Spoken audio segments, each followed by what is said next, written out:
quite considerable time, it tells me and convinces the whole country that this House takes its work seriously. If there are doubts out there that this is a House that is made of noble men and women, then that doubt has been eroded this evening for the last 2 days.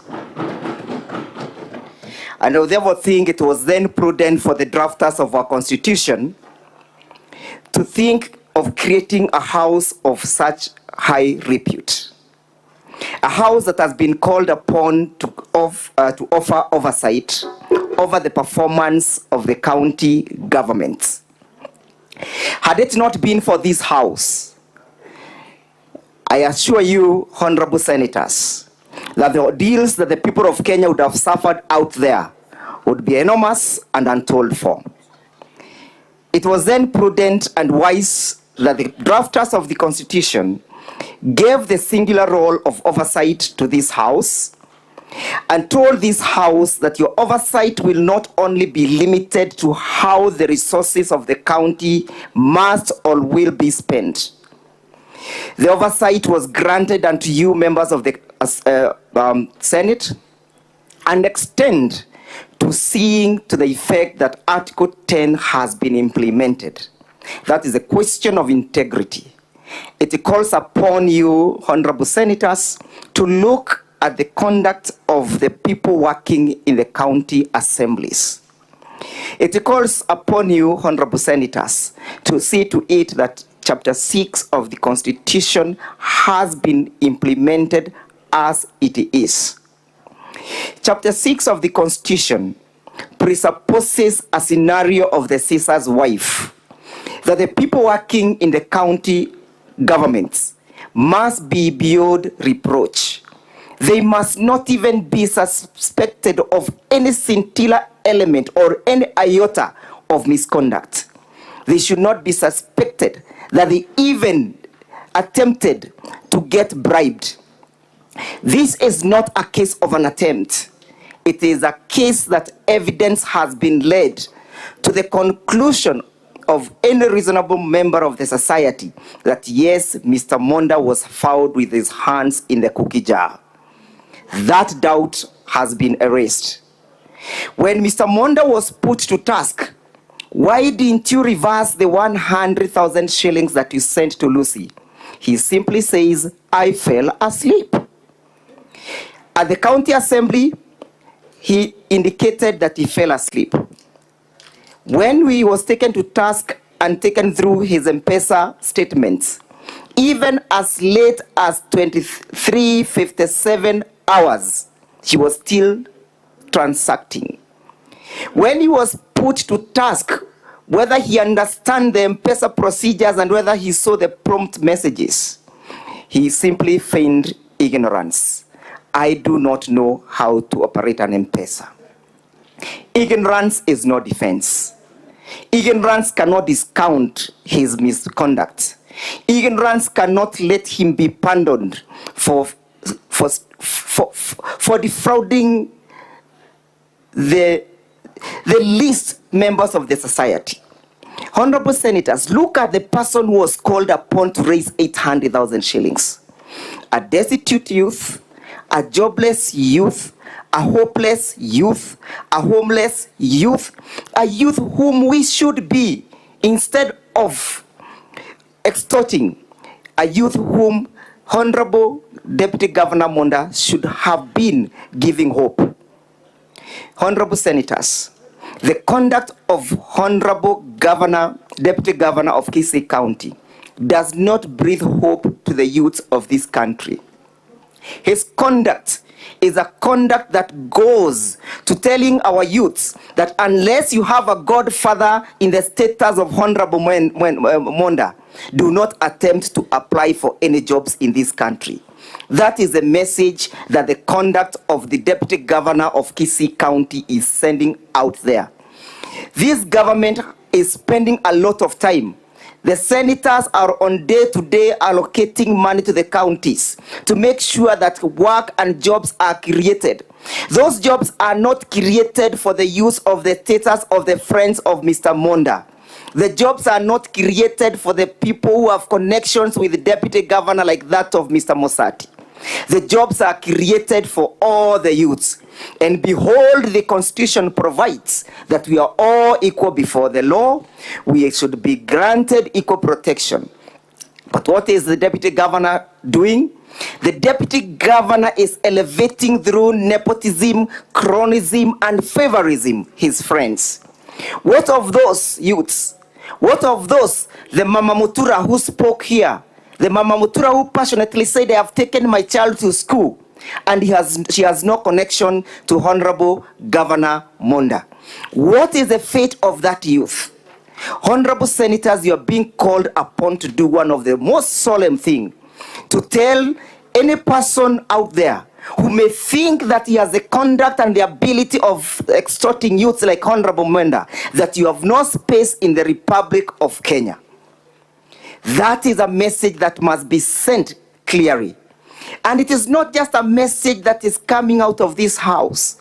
It is also a biblical message. It is so biblical in the sense that in the book of Exodus, chapter 18, verse 21, we are being told, select capable men from all the people, all amongst yourself, men who fear God, trustworthy, and people who hate dishonest, and people who hate gains and appoint themselves as officials. This is a member who claims to be a church elder. He claims that he's a member of the SDA. Doesn't he know the dictates of the chapter that I have just read? Is this a person who should be trustworthy? Does he hate bribe? We answer no. Let it not be lost as I sum up that unless actions are taken as against these individuals, we shall water down the gains that we have made. Chapter 6 of the Constitution must be breathed. We must give life to that article. Finally, honorable members of the Senate, permit me to submit that the standard of proof of this case has been met. We were supposed to prove not beyond reasonable doubts. We were supposed to prove on balance of probability, and that standard has been met. I believe there is no doubt in any member of the Senate that Mr. Monda attempted to bribe Lucy. There is no doubt in any person seated before this house today that Mr. Monda sent the money to Lucy. And if there is any person with that doubt, may that doubt be spelled today. And what is the consequences of the actions of Honorable Monda? What is the consequences? The consequences is that his actions have put a family in collision. A father has gone against a son has gone against the father. A brother has gone against a brother. If Mr. Monda was diligent enough, if he's a person who is to be trusted, he should have chosen his path clearly and correctly. He would not have put the two families into collision. The collision that you have seen here and witnessed is courtesy of the misconduct of Honorable Deputy Governor of Kisii County. What is this other consequence? The other consequence is that the provisions of Article 26 have been compromised. That life begins at conception. Testimony and evidence was brought before this court that a young woman somewhere, a person suffered depression, and as a consequence of that depression, a life was lost. Even if these honorable members will not vote to remove the deputy governor on the count of bribery, let the cry of that child, the unborn child, be heard. Let the blood of that child not dry until justice is done. Let the blood of that unborn child cry cry and ring bells to the consciousness of this house, so that at the end of the day, a caution and a restraint will be made by any person who may think that child has nobody to fight for, that child that lost has no voice to speak for. It is you, the honorable senators, who are going to speak on behalf of that child. It is you, honorable senators, who will speak on behalf of that unborn child. It is you who will say that justice will be heard. Subsequently, honorable members, as a consequence of these actions, an office has been compromised. The integrity of the office of the deputy governor has been eroded. The integrity of the office of the deputy governor has been put into disrepute. And for that reason, a vote ought to be taken and a vote ought to be cast to send the deputy governor home. Malcolm X in 1965 said, "If you do not stand for anything, you will fall for anything." That is the character and the conduct of Honorable Deputy Governor Monda. He stands for anything, and he falls for everything. He falls for bribery. He bribes Mama. He exhorts Mama Mutura. He exhorts people on bursary basis. He exhorts Dennis. If a Mama Mutura spoke that she was extorted, and we believed her, why should we not believe Dennis? Why should we not believe Dennis? When a question was put as to why the mother had to be involved in the sending of the money, the answer was, "I was doing financial management." I was doing financial management. I tell you, honorable senators, that the mother was brought in this case as a decoy. She has been brought here as a decoy to make sure that you do not see the correct network of this corruption and bribery. Let no one be invited that the money ever came from the mother. If it did came from the mother as earlier submitted, the mother would have been a witness to testify to that effect. Honorable senators, let it not be lost on us that on the 31st of December 2012, the Honorable Lady Deputy Chief Justice of this Republic committed a heinous offense similar to this one. And she was sent home on the count of pinching the nose of Rebecca. She was sent home on the count of asking Rebecca Kirubo that you should know people. Who are you? We give you power. We vote for you, then you extort us. We vote for you, then you steal from us. We vote for you, then you defraud us. How lucky are you? How lucky are you, Honorable Monda, that we shall vote for you, we give you our votes, and then you defraud us of our money? How lucky can you be, Honorable Monda? How lucky can you be? That is a question that must go and ring bells. Honorable senators, as I sum up, let us draw the lesson from the case of Nancy Baraza. If a Chief Justice was taken home on that one count of pinching the nose and arrogantly saying that you should know people, what of this person who has gained and benefited unjustly?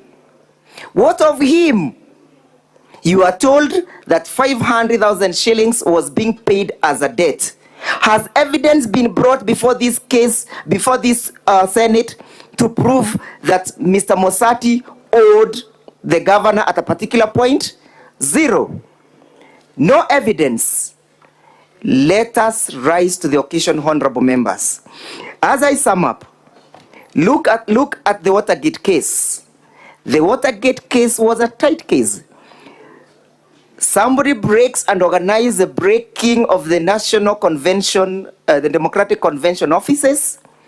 A president tries to conceal that, and that act of concealing sends President Nixon home. Today, it's not President Nixon. Today, it is not Nancy Baraza. Today, it's Honorable Monda.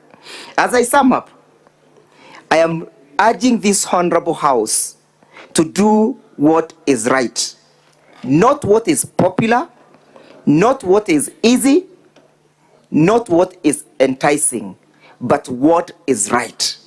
What is right is that which shall lead to giving the people of Kisii County justice. What is right is that action of upholding the provisions of the Constitution of Kenya. What is right is that of saying that the sovereignty of the people of Kenya must be respected. Finally, honorable members, for the loss of that child, and I insist, for the loss of that honorable child, Honorable Monda must go. For taking of the bribe from poor Kenyans, Honorable Monda must go. For failing to breathe confidence to the youth of this country, Honorable Monda must go. For failing to uphold the integrity of his office, Honorable Monda must go. For taking for granted this house, that he can blatantly lie to the house, Honorable Monda must go. For failing to bring and for lying before this house, Honorable Monda must go. I urge you, Honorable Senators, Honorable Monda must go. Much obliged.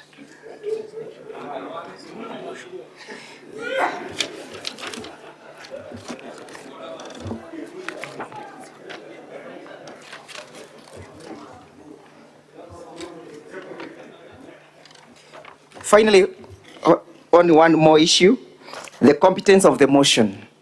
If the motion that has been brought before this assembly was not competent, Mr. Monda would not have lined up his witnesses.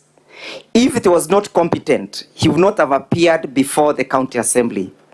The doctrine of acquiescence bides him from the beginning of the motion to the closure of sending him home. I'm most humbled. Thank you. Now we shall move to hear the closing statement for and on behalf of the Deputy Governor.